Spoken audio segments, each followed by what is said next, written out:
I don't know what to say to have a presentation after lunch.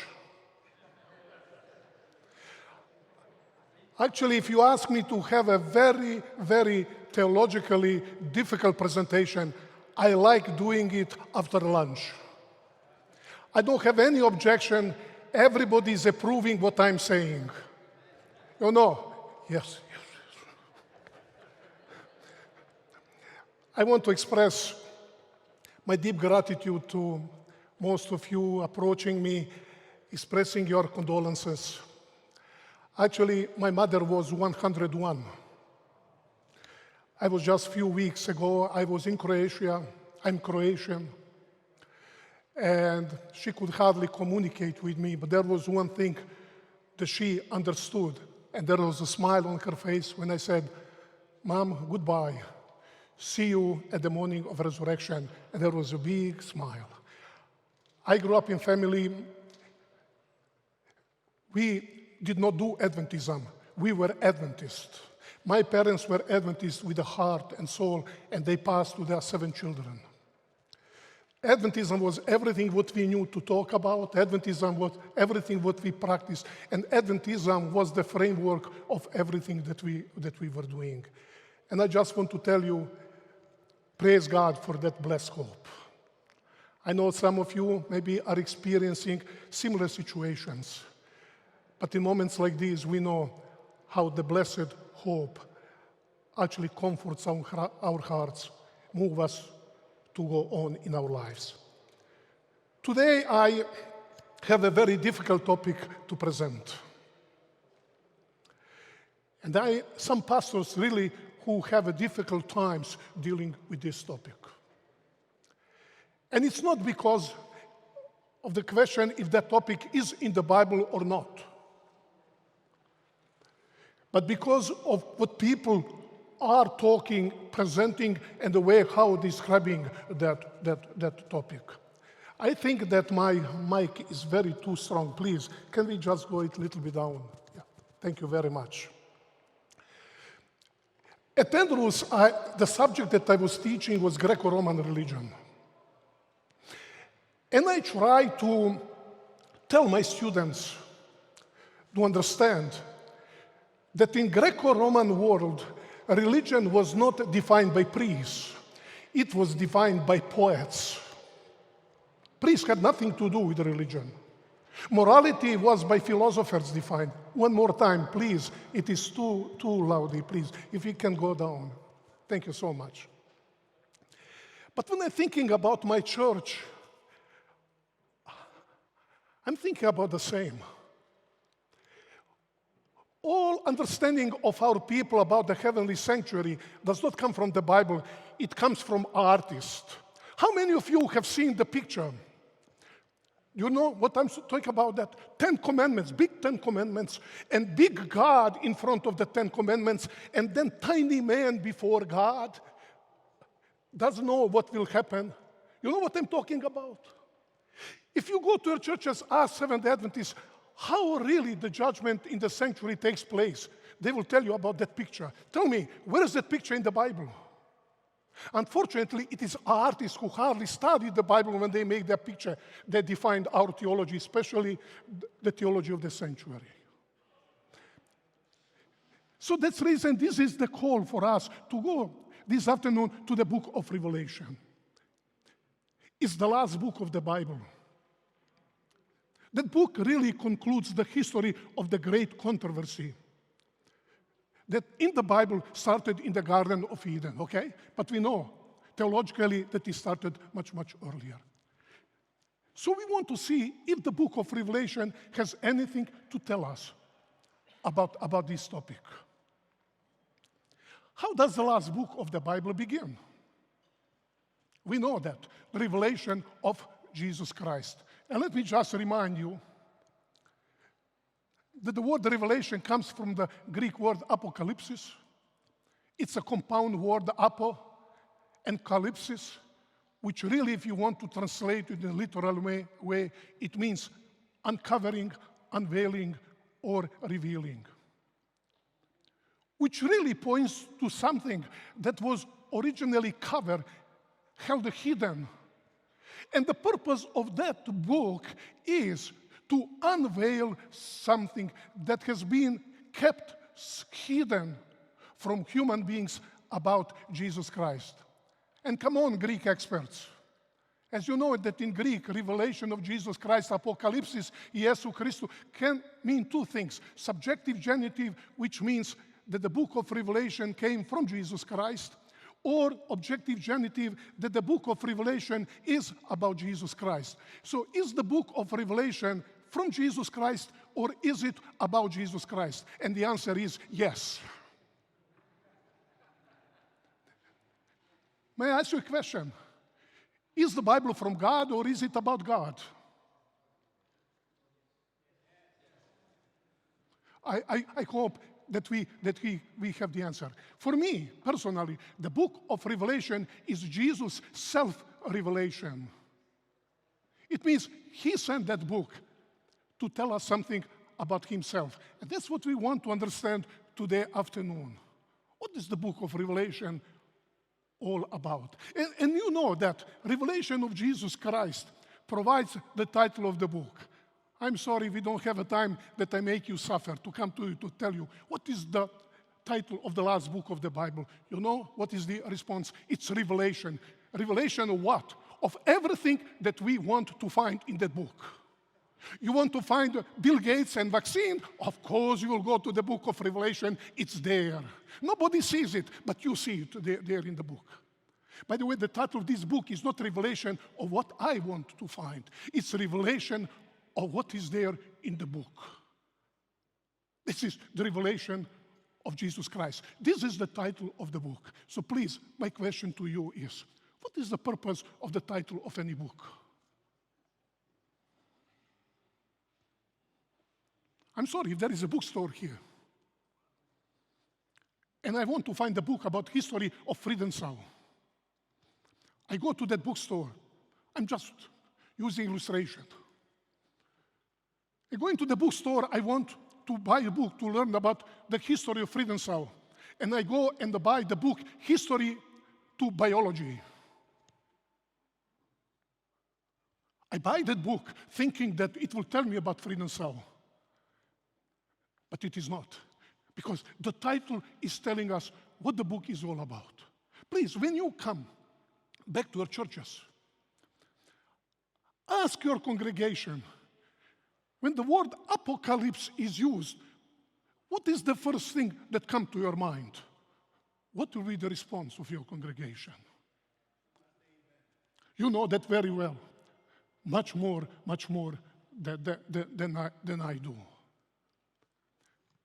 But if this is the title of the book, what is the book of Revelation about? Is it intended to reveal something to us, to uncover something to us, to tell us something about Jesus Christ that it cannot be found anywhere else? And pastors, when we say that this is revelation of Jesus Christ, that book is not revelation of Jesus Christ that we show how he will come or how he did not change Sabbath into Sunday. There is something about this book that wants to reveal us about Jesus Christ. And after about some 30 years of studying the book of Revelation, what I concluded, and I concluded also from my personal life, that this book that we call the last book of the Bible is truly the gospel of Jesus Christ. You know, when we use the word gospel, what does come to our mind? Matthew, Mark, Luke, John. That's what we call the Gospels. But I want to assure you at this moment that the book of Revelation is as much the Gospel as the four Gospels are. You have full right to disagree, but I'm trying to change your mind. What are the four Gospels about? I know that each one of you could provide in a nutshell the summary of the four Gospels. It's about God, who left the position of God, came down. He took our human nature. He took our flesh. He came down.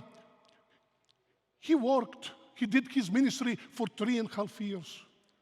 Then he died on the cross. He resurrected, and he ascended to heaven. It is with that point that the four Gospels conclude. My question to you is, my colleagues, pastors, what is Jesus doing today in the heavenly places? You know, you preach it numerous times. If we want to put it in a nutshell, he is doing his work of intercession there in the heavenly places. He's involved in his post-Calvary ministry. Please, my question to you is, can any one of you open any of the four Gospels and read to us about what Jesus is doing there in heaven? No. Why not? Because the four Gospels conclude their report telling us that Jesus ascended there to heaven. That's the conclusion of each of the four Gospels. But you see, it is exactly at that point where the four Gospels conclude and the description of Jesus, that earthly man of Nazareth, okay, who walked on the dusty roads of Palestine. The book of Revelation takes at that point, telling us about the glorified Lord, who is there in the heavenly places. And he is involved in his Calvary ministry. What is he doing there? Working the salvation that he secured on the cross. So please, can you just stand with me? Do you see that four Gospels and the book of Revelation deal with the same Jesus? Would you agree with that? Dealing with the same salvation that Jesus sealed on the cross. And now he's working the salvation there in the heavenly places. Tell me, and what is the difference between the four Gospels and the book of Revelation? There is only one difference, because what we put in the book of Revelation, what is not there. But the book itself, I call it the fifth or the sixth Gospel. You'll understand why the fifth or the sixth Gospel. Because there are two books of the Bible. The book of Hebrews and the book of Revelation. These are the only book that are completely dedicated to describe about Jesus Christ in his post-Calvary ministry there in the heavenly places. The first one is the book of Hebrews. The book of Hebrews is telling us about what Jesus is doing there, but in the book of Hebrews, the emphasis is on Jesus' priestly ministry. He's still king, sitting on the throne, chapter 1. Chapter 8, verse 1 is telling us that the main point of everything that we are talking about is that we have such high priest. What is he doing? He's sitting on the heavenly throne at the right hand of the majesty in heaven. But the book of Revelation deals with the same topic, but in the book of Revelation, the stress and the focus is on Jesus as our king, sitting on the heavenly throne. He's the priest also. But the stress is on his royal ministry. I truly believe that these two books must be studied together. After my doctoral dissertation on Revelation 5, where that topic is very, very prominent there, another student in the seminary, he decided, following my dissertation, to follow description of Jesus in the same way as the book of Revelation, but he focused on the book of Hebrews. And finally we agreed.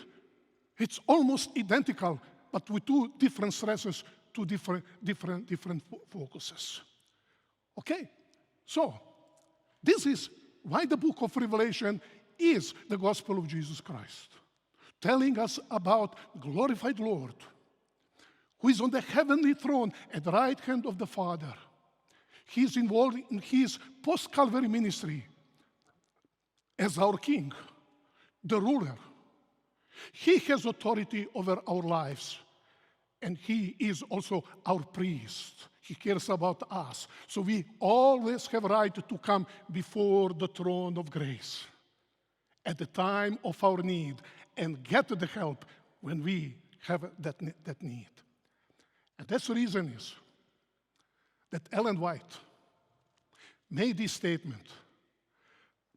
I cannot stress enough how this statement is very special and significant to me. I'm sorry, I don't want to tell you stories that I worked as a pastor for 18 years. During my pastoral ministry, I had numerous evangelistic series. I was so much involved in the book of Revelation. But I noticed something in my personal life. I like to preach about the book of Revelation. I wanted to present everything, but I did not see that that book had any impact on my personal life. I was not a better person, I was not a better husband, I was not a better pastor, I was nothing better. Only what I knew, just to point fingers to others, to show how others are wrong, but I am the only one. Even forgetting when I say people are wrong, forgetting the 3 fingers were pointing toward me. I did not see it. I did not see it. And then I came to the theological seminary.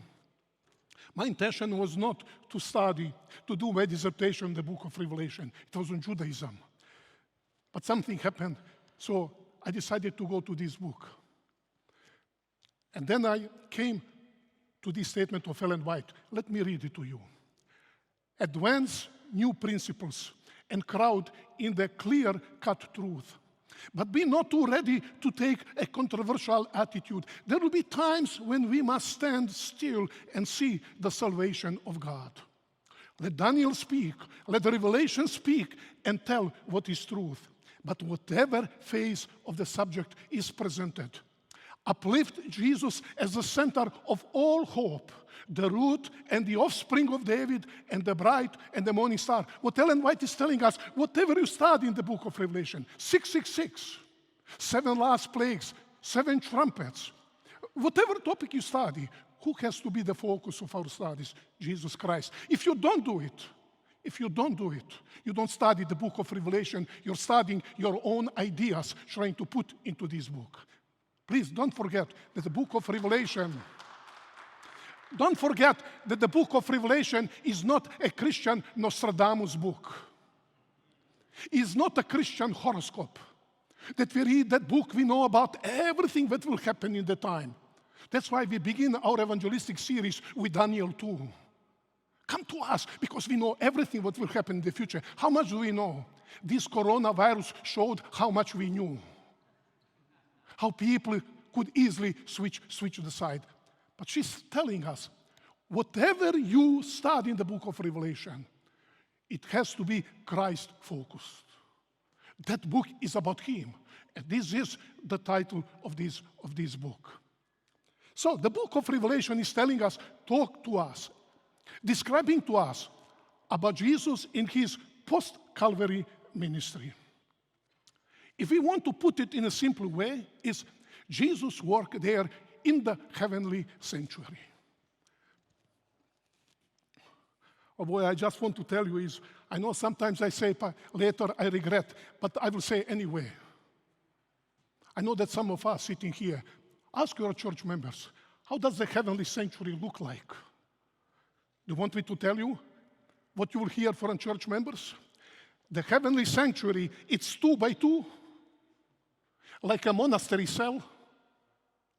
And Jesus is sitting in that small part since the year 1844, going through the books made of paper from China. That's for many Adventists what sanctuary is. Please read Revelation chapter 5.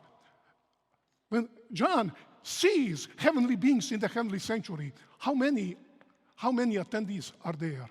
It talks about myriads, or we would say in our language, millions times millions. I just want to tell you, my brain blows out of proportion. I cannot wait one day, then I get there. I just want to tell you, we will have many, many surprises. We will see how narrow-minded we were when we were talking about the heavenly realities. But we want really to see how God describes to us that place where Jesus is doing His post-Calvary ministry. By the way, the meaning of the heavenly sanctuary in the book of Revelation is rooted. Oh boy, the time here in Freedom South is going very fast. Okay, that is rooted in the Hebrew concept, which is expressed with the Hebrew word hekal. But Hekal, if we want really to translate, has the meaning both in palace and the temple. Palace, that's the place where deity dwells. But the temple, where worshippers are coming to worship the deity. And that's the basic concept even of the heavenly sanctuary in the Old Testament. In the book of Revelation, which is of course written in Greek, the word naos is used. And naos really refers to the whole temple, consisting of two departments. But very often, both in the book of Hebrews and the book of Revelation, naos can mean the inner sanctuary, the inner part of the sanctuary. The word hieron, the temple building, is never used in the book of Revelation. Another word that is used is the word skene. I just want to show to you how the book of Revelation is saturated with the temple motifs, with different temple elements and the temple furnishing. Since the time is going very fast, I'm going quickly through this. My PowerPoints will be made on the division website, so you'll be able to go through these PowerPoints if you really want to study and to analyze topic more for yourself. But do you see, temple, the word temple, naos, is used 15 times in the book, 22 chapters, 15 times. Then there is temple court. You have all the references there. The altar of sacrifices. The sea of glass, which is equivalent to the sea that Solomon put in the temple where he built. The golden altar of incense. Then incense, 7 lambs, the Ark of the Covenant, and the imagery of the lamb, especially the slain lamb and the blood of the lamb is used numerous times. The lamb occurs 27 times in the book. It is against God and his dwelling tabernacle that the blasphemies of the sea beasts are directed. And John the Revelator wants to make very clear to us, completely opposite to liberal scholars, that John is referring to the temple in Jerusalem. He talks about the temple in heaven. At least 3 times he wants to let us know that. And he's telling us that in that temple, the throne of God is located. And angels in the book of Revelation are regularly coming from God out of his temple. But there is something very interesting that we want to mention. In the book of Revelation, there is a 5-fold function of the heavenly sanctuary or the heavenly temple. How many? 5 of them. As we already mentioned, the temple is a place where God dwells. It is also the place of worship where the heavenly beings come there before God and offering worship to him. But also the heavenly temple functions like the heavenly parliament, where the representatives of the different worlds in the universe come there before God, doing the business of the universe. But there are 2 other details, functions of the temple that usually we do not talk about. The heavenly temple in the book of Revelation is also the place where the salvation is worked out.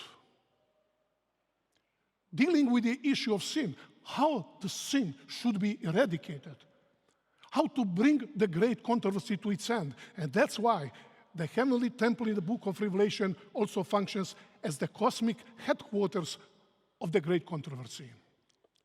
So I just want to ask you a question.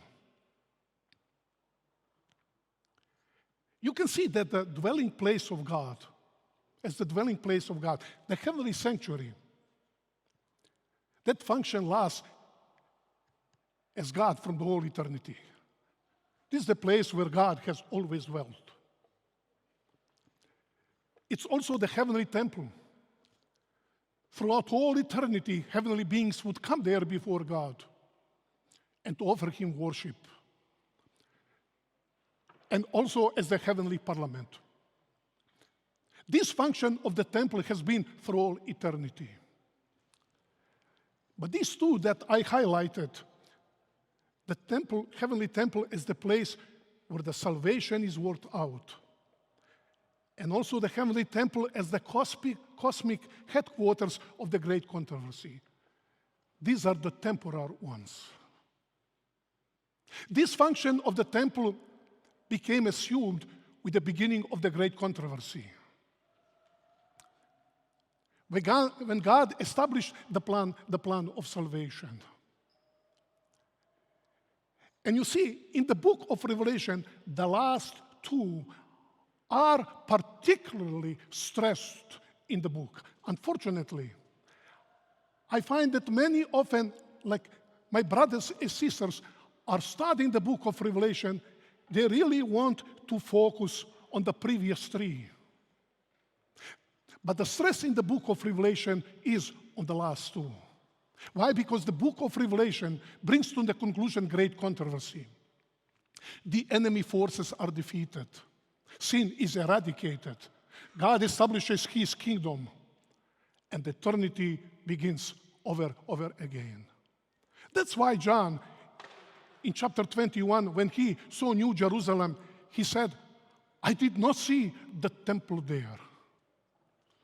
And I know that there are many debates even among us about that. There is no temple. Why? Because if you go to chapter 7, 144,000 are serving God in his temple. So there is the temple. But John the Revelator wants to tell us is that the function of the temple as the cosmic headquarters of the great controversy, the place where the salvation is worked out and where all strategies for solving the sin problem finally came to its end. And that's why New Jerusalem functioned as the temple. It's the place where God dwells with his people.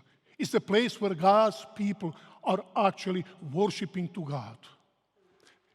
It's the place of that long-awaited reunion between God and his people will be established. And significance of this concept that we are talking about is very much stressed in the book. I want to show to you how really the structure of the whole book of Revelation is very much designed according to the sanctuary services in the Old Testament. This is amazing. This is amazing. In the structure of the book of Revelation, or better to say, in one of the numerous structures that really can be perceived in this book, really, Revelation falls into 7 major parts with regard to the topic that we are discussing here. But what is very, very significant, these 7 parts that really focus on God's actions concerning the planet Earth. Each one of these, each action of these parts is actually introduced with a sanctuary scene. All the divine actions on earth in Revelation are the result of the activities in the heavenly temple. And I will go a little bit faster through this section. You can see these 7 parts. The first major part of the book are messages to the 7 churches. It's introduced with a sanctuary scene. Then you have the next major section are 7 seals. They are also introduced with the sanctuary scene, and you have the biblical references there. Then we have 7 trumpets. This section is introduced with the sanctuary scene. Then you have the central portion of the book from chapter 12, verse 1 to 15:4 is introduced with the sanctuary scene, chapter 11, verse 19. 7 last plagues as well are introduced sanctuary scene. The eschatological consummation, concluding the great controversy, has introduction in the heavenly sanctuary, chapter 19, verses 1 to 10. And finally, the great controversy is over. God has established his kingdom. And we have a great sanctuary scene in chapter 21, verses 2 to 8. And we will talk about that just in few moments. These 7 introductory sanctuary scenes seems to form the skeleton of the whole book of Revelation. They're telling us that the events on this earth are not a result of human actions, on human will. They're not based on human strategies. In the book of Revelation, this life goes on and history is approaching to its end because of the divine actions.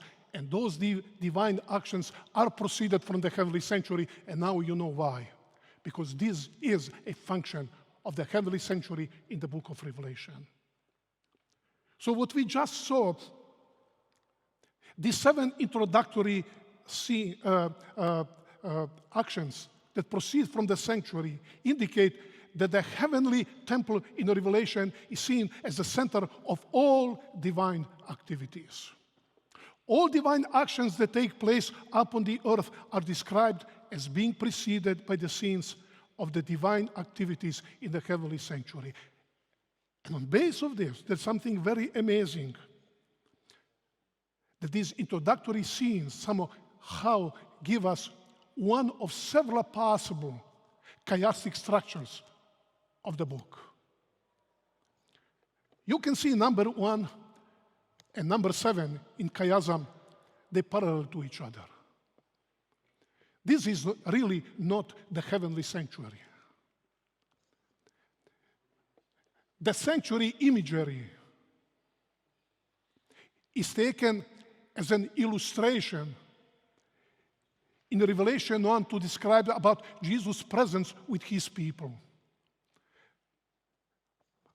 But in the 7th part, the sanctuary imagery is used to describe or to refer to New Jerusalem, again about God's presence among his people, as he has established his kingdom. And then you can see 2 and 6. 2, inauguration, describes the beginning of Jesus' post-Calvary ministry, his inauguration into that post-Calvary ministry. In chapter 6, there is the absence of Jesus' activities. Something happened before. If you go to number 3, there is intercession clearly specified there. But in chapter 5, it's telling us that that intercession has come to its end. And if you go to the central part, chapter 11, verse 19, this is recognized as the central piece of the book that really points to the judgment. To the judgment. Okay? You see, these 7 introductory sanctuary scenes in the Revelation reflect the daily and annual services of the earthly sanctuary. And John the Revelator, who was very, very much familiar with the services in the Jerusalem temple, he knew that, how, of course, inspired by the Holy Spirit, he was able to organize it in such a way that the book of Revelation functions as one great, great piece with certain point, with the purpose really to provide God's people with the hope, to motivate them, to go further through this life, knowing that God has promised that He will be always with them. He will never forsake them. He will be with them until this very, very end, with the establishment of God's kingdom. So we saw those 7 introductory scenes. But I would like now to invite you that we just go and briefly to see what those 7 scenes are about. I want one more time to remind you, presentation that I'm doing here in approximately 45 minutes. It's a presentation that really is based on 4 hours presentation. So I would like to suggest to you, you will get these PowerPoints. You have Seventh-day Adventist writings. If you want to really in my books, one of them is translated into in German. You can go and further elaborate and study more in depth about this topic. Here I will simply put in a nutshell, okay? I will put a summary of what these really 7 sections are all about. It brings us to the first scene. Let me go back one more time. This is what we are talking about. It's Revelation chapter 1, verses 12 to 20. So what do we have there? This first vision of Revelation pictures Christ walking in the midst of the 7 lampstands. This is not the menorah. These are 7 lampstands with a lamp on the top of each. He is wearing the garments. Scholars disagree. Are these garments of the high priest or the priest? Doesn't matter. Jesus is here in his priestly role. And Jesus explains to John in chapter 1, verse 20, that these lampstands, 7 lampstands, represented the 7 churches in the Roman province of Asia in the 1st century in the time of John. So what is the purpose of this vision? You know very well that this vision follows with the 7 messages that Jesus, through John, sends to those churches. Oh, I'm sorry now. I'm so tempted to start preaching to you, and the next presenter would be in big trouble. Is there? Do you want me to bring you 7 Adventist books? Titles. 7 letters to the churches. I don't know where people find 7 letters to the churches. There are no 7 letters. If you go to chapter 1, verse 11, Jesus said to John, write what I want to tell you and put on a scroll, 1 scroll, not 7 scrolls, 1 scroll. All 7 messages were in 1 scroll, and every church has to read all the 7 messages. That's why every message concludes with the call, who has ear, let him hear what the Spirit says, not to the church, what the Spirit says to the churches. Because everybody in the church, in each of those 7 churches, could find something that Jesus wants to address with regard to his or to her spiritual condition. But in order to understand this vision that is found in the first part of the book, the background of that is really found in the Jewish work, Mishnah. The title of the chapter of Mishnah is the Tamid. And we read there that in the temple of Jerusalem, that John the Revelator was very much familiar with all the customs there. There was one priest who was chosen by casting a lot. And that priest was given one responsibility, one work, nothing else. He had to take care of the lambs in the holy place of the temple in Jerusalem. You know, according to the law of Moses, all those 7 lambs, they had to burn 24 hours. Those who care about the temples, Levites, they had to take care that those temples were burning 24 hours, never to die. And the duty, according to the Mishnah, of that chosen priest by casting the lot was to be sure that those lamps were constantly burning. And according to the Mishnah, this is almost in quote. The priest had to enter numerous times in the holy place. When he enters the holy place, he would notice immediately which one of the lamps was dying. So he would quickly come, clean the wick, add oil, clean around that lamp everything, and suddenly that lamp would start shining. Then he would do the same with reference to other lamps. Yeah, they were providing the light, but he helped them. He fixed everything that they could do it much, much better. So my question to you is, can you help me? How many times every day, for instance, let's be very conservative, okay, minimum. How many times the priest every day entered the holy place to check those lamps? Huh? Could we be moderate? 10 times, huh? 10 times. How many times in 1 week?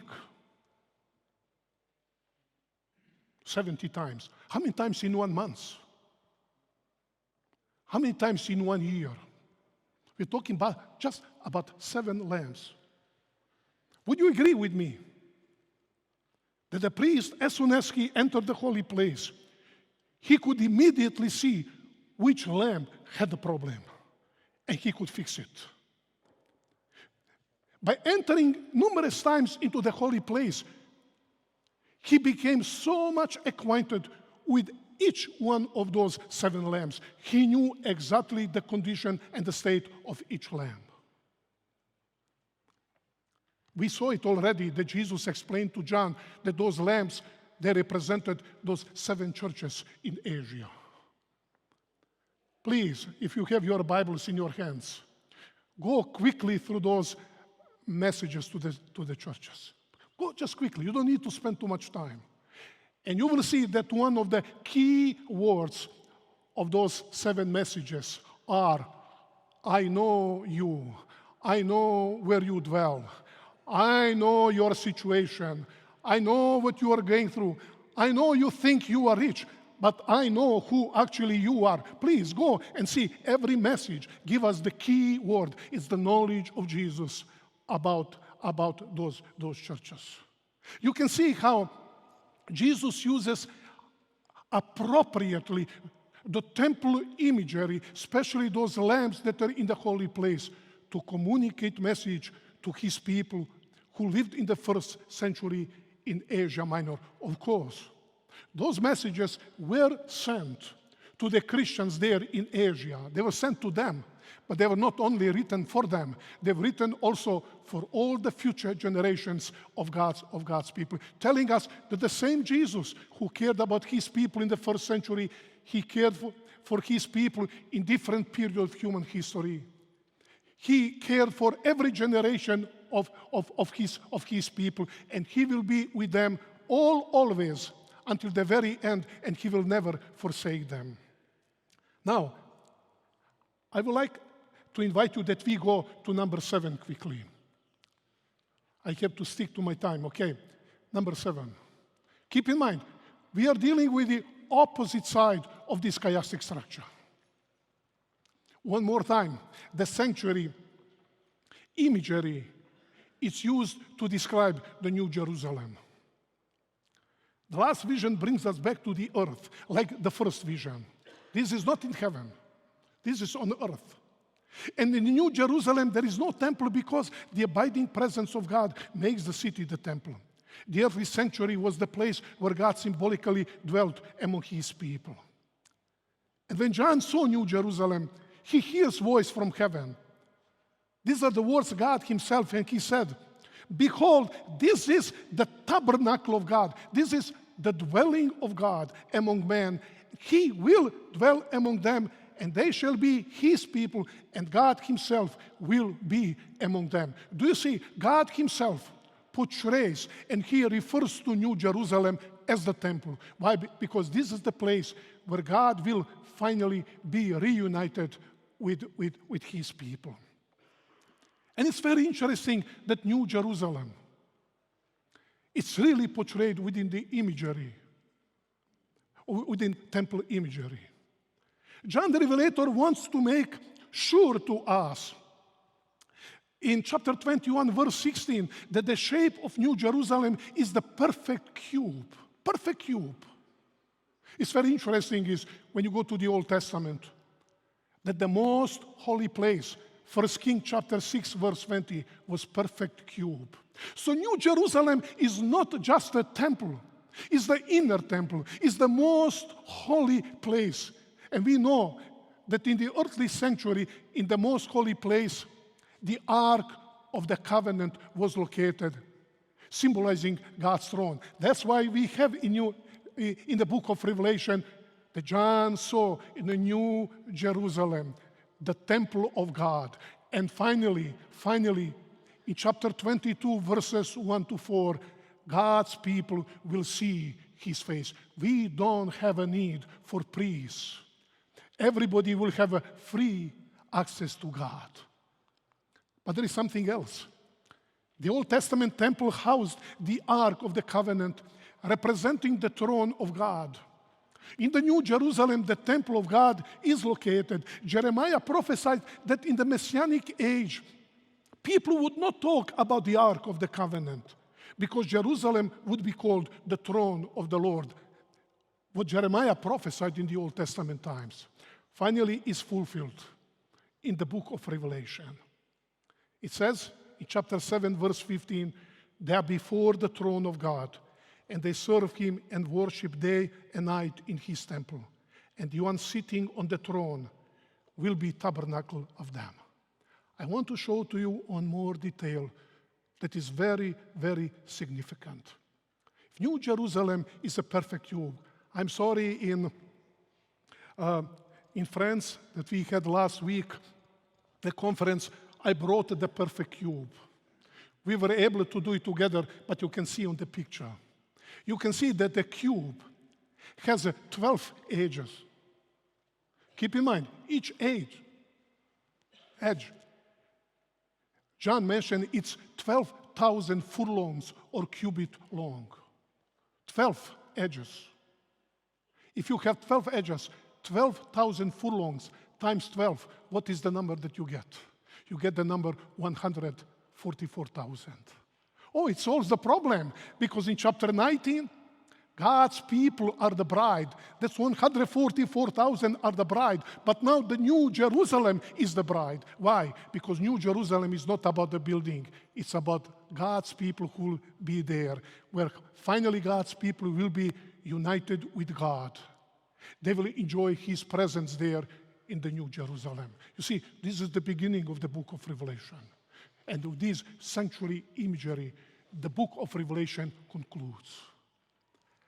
The rest I will not interpret here. You will do it for yourself. But let me just allow that I go back. Please, as you study for yourself, focus on that the whole book of Revelation now, what is between, in the conclusion of the great controversy, with eradication of sin and solving really the sin problem. The book of Revelation describes Jesus' ministry and the divine actions by using the imagery of the Old Testament sanctuary system. So in Revelation chapters 4 and 5, describes to us the inauguration of Jesus into post-Calvary ministry, describing the Pentecost event, describing the event when Jesus ascended from heaven. He came there to the throne room of the heavenly sanctuary, where the representatives and dignitaries of the whole universe were waiting for him to celebrate his triumph, defeat Satan on the cross, and to witness him, how he will sit on the heavenly throne at the right hand of the Father and begin his post-Calvary ministry as the king and the priest. This vision is very significant, and no wonder that Ellen White invites Adventists that chapter 4 and 5 should be on our study menu regularly. It has a great message and encouragement for God's end-time people. Chapter 8 talks about the intercession. God's people are praying to God, asking for the vindication. They need him in the time of crisis. And chapter 8 is telling us that their prayers go there before God into his sanctuary. And then chapter 11, verse 19, is the central text, introducing new phase in that sanctuary. When John the Revelator sees Naos, which is really the very innermost part of the heavenly sanctuary, where he sees the Ark of the Covenant, telling us that God takes the prayers of his people seriously. There is a judgment, and God is about to solve the sin problem. Chapter 15, 5-8 is telling us that the time of intercession of Christ will come to its end. John the Revelator is taking language of Exodus chapter 40 and 1 Kings chapter 8, verse 10 to 11, to talk about the close of the probation, close of Christ's post-Calvary ministry in the heavenly sanctuary, the absence of which is found in chapter 19, verse 1. When actually the whole universe, all saved people of God, they celebrate that triumph. God has won. God is victorious. God is with his people, and God's people finally are to be brought to the place where originally they came from. It's the lost Garden of Eden. Now in the book of Revelation, New Jerusalem is that lost but restored Garden of Eden, where finally God will be reunited with his people. At this point, I have to finish. I just want to tell you this.